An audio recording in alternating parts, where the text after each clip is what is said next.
Hi friends, breakup হয়ে গেছে আর তাকে তুমি ভুলতে চাইছো আর তাকে কোনোভাবেই তুমি ভুলতে চাইছো না।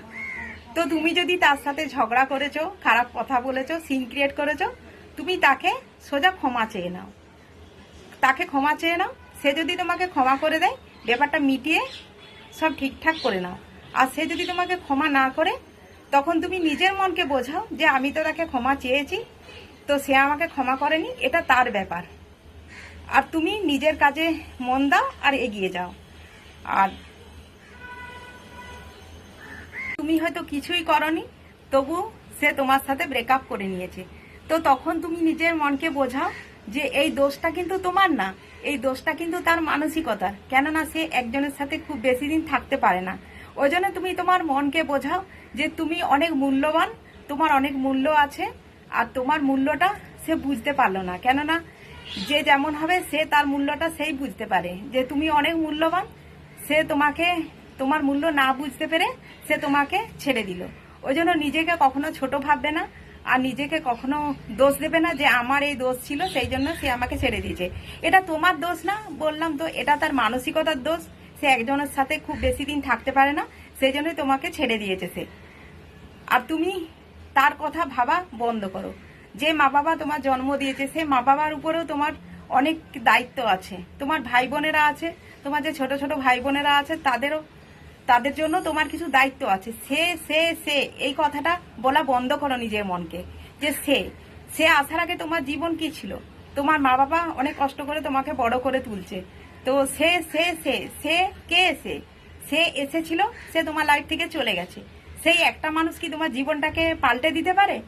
যে তোমাকে ছেড়ে দিয়ে চলে গেছে, তুমি তাকে ক্ষমা করে দাও যে তার মানসিকতা এরকমই, সে এই জন্য আমাকে ছেড়ে দিয়ে চলে গেছে। আর যদি তুমি ভুল করে থাকো, তুমি তার কাছে ক্ষমা চেয়ে নাও। সে যদি ক্ষমা না করে, সেটা তার ব্যাপার। আর সেই সব কথাগুলো তুমি নিজের মনকে বোঝাও যে আমি তার কাছে ক্ষমা চেয়েছি, সে আমাকে ক্ষমা করেনি, সে তার মানসিকতা এইরকম বলে তুমি তোমার নিজের কাজে, এবারে তোমার নিজের উপরে ধ্যান দেওয়ার সময়। নিজের উপরে তুমি মন দাও, নিজের উপরে ফোকাস করো আর নিজের জীবনে এগিয়ে যাও।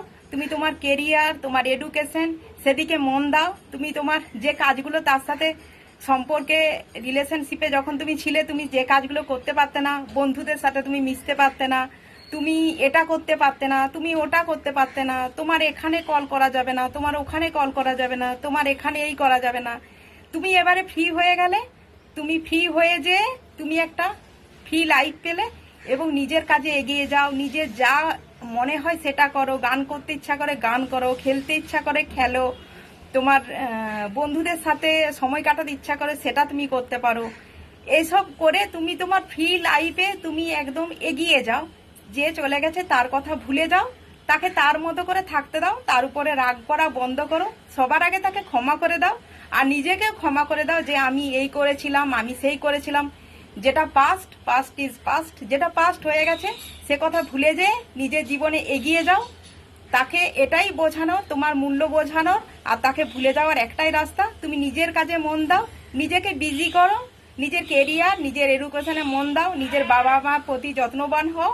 আর তোমার নিজের জীবনে এগিয়ে যাওয়াটাই তার কাছে সব থেকে বড়, তাকে তোমার মূল্য বোঝানোর একটাই রাস্তা।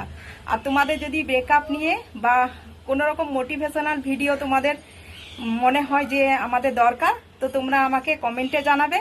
আর আমার পেজটা যদি তোমাদের ভালো লাগে, তো আমাকে তোমরা লাইক, শেয়ার আর কমেন্ট করবে।